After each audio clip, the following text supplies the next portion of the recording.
Porn bracket की जांच में मुंबई पुलिस ने राज कुंद्रा की पत्नी शिल्पा शेट्टी से पूछताछ की। पहली बार इस पूछताछ में अभिनेत्री शिल्पा ने अपने पति का बचाव किया, इस दलील के साथ कि राज कुंद्रा एरोटिक फिल्म्स बनाते हैं, पॉर्न नहीं।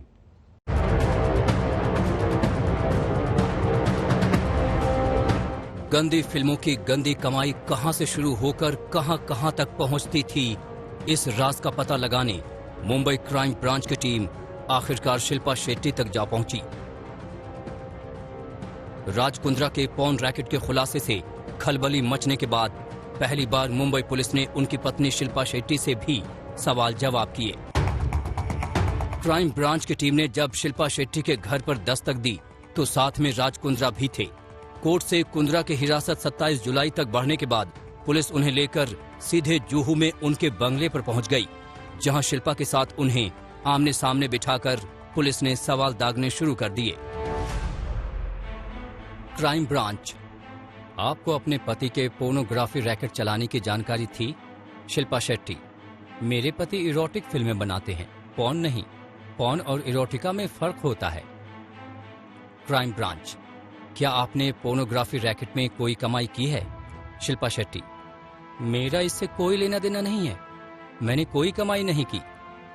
क्राइम ब्रांच, हमारे पास सबूत है कि वो पॉर्न फिल्में बनाते हैं। शिल्पा शेट्टी, दूसरे OTT प्लेटफॉर्म पर तो और भी ज्यादा अश्लील फिल्में दिखाई जा रही हैं।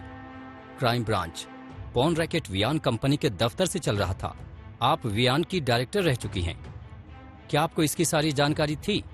Shilpa Shetty, horse shot company के काम से मेरा कोई मतलब नहीं था। मुंबई पुलिस को कुंद्रा की पॉर्न वाली कमाई का रूट मैप तो पता करना ही है। ये भी जानना उसके लिए बेहद जरूरी है कि वो कौन लोग हैं जो कुंद्रा की गिरफ्तारी के बाद भी उसकी मदद कर रहे हैं। पुलिस को ये शक तब हुआ जब उसने कुंद्रा के दफ्तर से जब्त किए सर्वर की जांच शुरू की। क्राइम ब्रांच ने कुंद्रा के दफ्तर वियान पर छापा मारा था। छापेमारी में दफ्तर से 7 सर्वर जब्त किए गए थे। इन्हीं सर्वर से ब्रिटेन की कंपनी को पॉर्न फिल्में भेजी जाती थीं। पुलिस जांच में पता चला कि सर्वर से 1 TB डेटा डिलीट कर दिया गया है। डेटा डिलीट करने की हरकत कुंद्रा की गिरफ्तारी के बाद हुई। मुंबई पुलिस की फॉरेंसिक टीम डिलीट किए गए डेटा को रिकवर करने में जुटी है। डेटा डिलीट करने वाले की तलाश के लिए दफ्तर का CCTV फुटेज खंगाला जा रहा है। उधर कुंद्रा की गिरफ्तारी के बाद खामोशी ओढ़ लेने वाली शिल्पा शेट्टी ने पहली बार चुप्पी तोड़ी है। सोशल मीडिया पर जेम्स थर्बर की किताब के जरिए उन्होंने अपनी बात रखी है। मुंबई से दिव्या सौरभ वक्तानिया और मुस्तफा शेख के साथ आज तक ब्यूरो। दिल्ली के मुख्यमंत्री अरविंद केजरीवाल और उपराज्यपाल के बीच एक बार फिर से ठन गई है। किसान आंदोलन के दौरान हुई हिंसा के मामले में वकीलों की नियुक्ति को लेकर दोनों फिर से आमने सामने।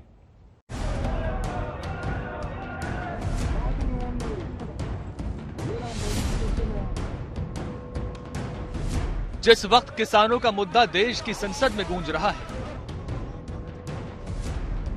जिस वक्त जंतर मंतर पर किसान अपनी संसद चला रहे हैं,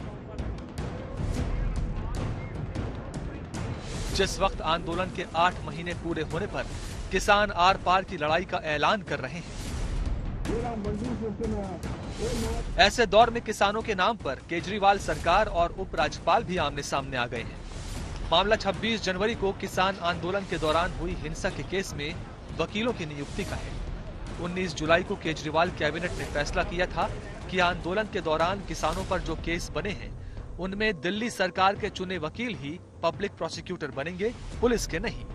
लेकिन उपराज्यपाल ने केजरीवाल सरकार का फैसला पलटते हुए दिल्ली पुलिस के सुझाए 11 वकीलों की नियुक्ति कर दी, जिसके बाद केंद्र सरकार आप के निशाने पर आ गई। ये वकीलों की नियुक्ति करने में केंद्र सरकार की क्या दिलचस्पी है? वकीलों की नियुक्ति किसानों के मामले में, जब कोर्ट में किसानों के मामले में जस्टिस होने की बात हो तो केंद्र सरकार के वकील मैटर को देखेंगे, दिल्ली की चुनी हुई सरकार की नहीं चलने देंगे। इसमें केंद्र सरकार की क्या दिलचस्पी है? वो किसानों के खिलाफ ऐसा क्या करना चाह रही है?